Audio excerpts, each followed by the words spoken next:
Welcome to CNR Horror Stories. This is C and I got some creepy tales to tell you.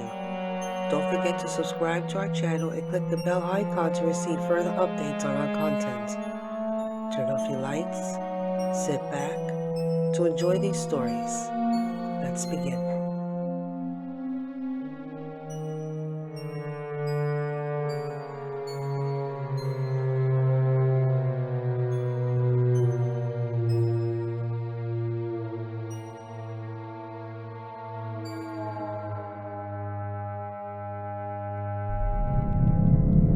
There was a young woman who married a man from the south. They lived together in a small cabin by the river. The pair got along pretty well, and they had 2 little boys. The woman had only one problem. Her husband was always going out at night. Sometimes he would be gone for hours, and sometimes he would stay out all night. He would always go swimming in the river, and the darker it was, the better he liked it, because he could see at night, just like an owl. As soon as the boys were big enough to walk, he took them swimming with him. They would stay in the river all night long, and the woman had to sleep at home by herself. After a while, the woman started acting very strange. She told the neighbors that her husband was turning into an alligator, and he was trying to turn their little boys into alligators too. "Something has to be done about it," she said. The neighbors thought the woman was losing her mind. They told her it was normal for boys to go swimming with their father, and everybody knew there weren't any alligators in that part of the country. Finally, one Sunday morning, the woman came running into town. Her clothes were soaking wet, and she told the preacher that a big alligator and 2 little alligators has pulled her into the river. She said they were trying to make her live in the river and forcing her to eat raw fish. She claimed it was her husband and her 2 little boys, and they were trying to turn her into an alligator too. But she broke loose and managed to crawl out onto the bank. It all sounded so crazy that the townspeople took the woman to the doctor. They were afraid she might hurt herself in some way. They could hear her hollering all over town, until the doctor gave her an injection to knock her out. The sheriff went out to the cabin by the river, but there was nobody there. About a week after that, the doctor sent the woman to a mental institution, and she never came back. Her husband and the 2 little boys never showed up either. And to this day, nobody knows what became of them. For years after that, hunters and fishermen would see alligators in the river on moonlit nights. They said there was always one big alligator and 2 little ones, but nobody believed them. Everybody knows there aren't any alligators in this part of the country.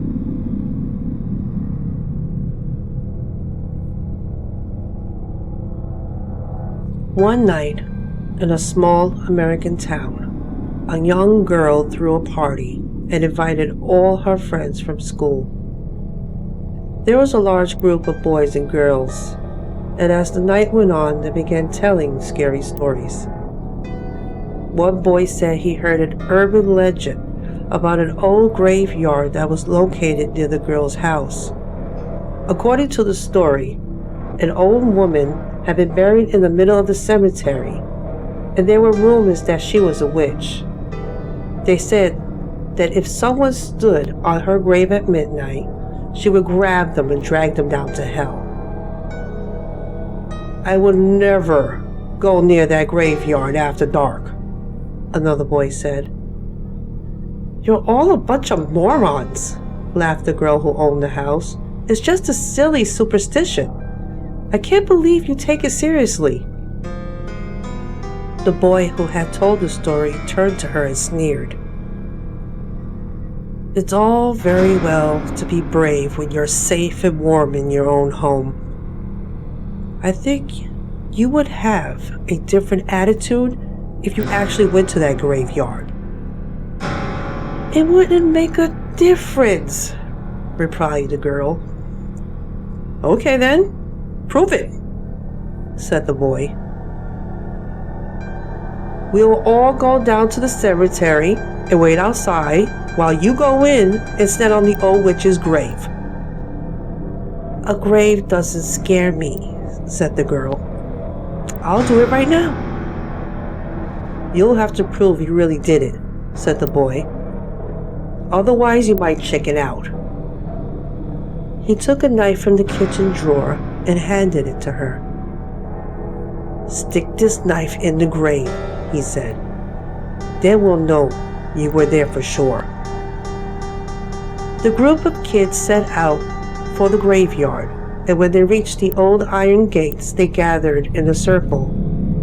All of them stared at the girl. She tried to pretend she wasn't scared, and she hoped they didn't see her shivering in fear. With the knife clutched tightly in her hand, the girl walked through the old iron gateway and made her way through the darkened graveyard. In the moonlight, the tombstones and the trees cast strange and unnerving shadows. She came to the old woman's grave. "There's nothing to be afraid of," the girl told herself. "It's just a stupid story." Crouching in front of the headstone, she whispered, "I'm not afraid of you." Then she raised a knife above her head and thrust it into the earth. "Take that, you old witch," she chuckled. The girl was about to turn and leave when she felt something holding her back. She couldn't move.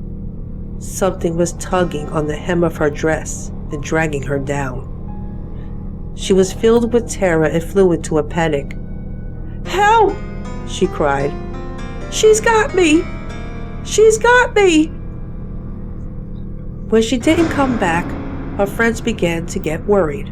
After a while, they cautiously entered the graveyard to look for her. They found her sprawled across the old woman's grave. She was dead and her face was frozen in a silent scream. Without realizing it, she had plunged the knife through her skirt and had pinned it to the ground. That was what had been holding her. The poor girl had been so terrified that her heart gave in and she died of fright.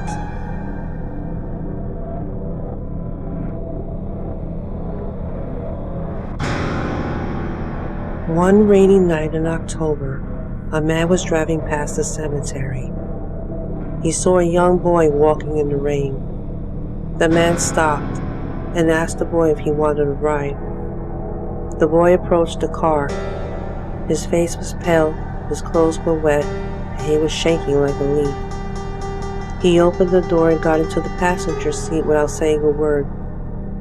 The man felt sorry for the boy, so he gave him a red sweater to keep him warm. The boy's teeth were chattering, and he was still shivering. When they got to the boy's house, the man stopped the car. The boy got out. The man told him to keep the sweater and said he would come back for it the next day. "What's your name?" asked the man. "Timmy," the boy replied. The next day, the man went to the boy's house to pick up his sweater. When he knocked on the door, a woman answered. The man introduced himself and asked if she was Timmy's mother. "What's this about?" she said.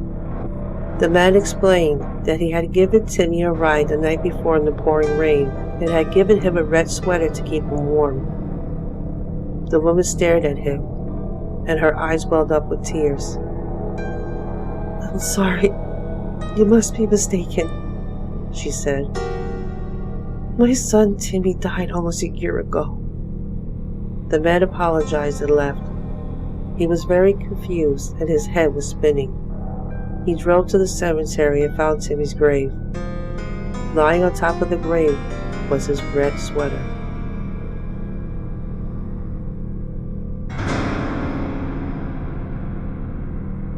A young couple got married, and after the wedding they held a reception in the bride's grandmother's house.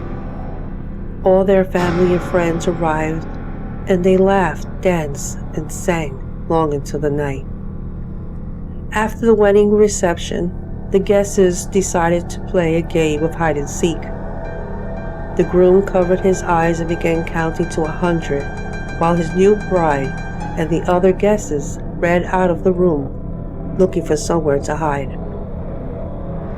The groom had found everyone except his beautiful wife. The other guests began calling out her name and searched everywhere for the young woman. They began to grow more and more uneasy when they couldn't find any trace of her. They gave up searching, and everybody assumed that the girl had run away and left her husband. As the weeks went by, the husband accepted that his beautiful bride must have had second thoughts about their marriage. He decided to forget about her and go on with his life. A few years later, a cleaning lady was dusting in the attic when she came across an old trunk. Out of curiosity, she opened it. Inside the trunk, she found the rotting corpse of a young woman, still dressed in a bridal gown. There was a wedding ring on one bony finger. It was the missing bride. She must have hidden in the trunk and accidentally locked herself inside. It was impossible to tell whether she had suffocated or starved to death, but her face was frozen in a silent scream.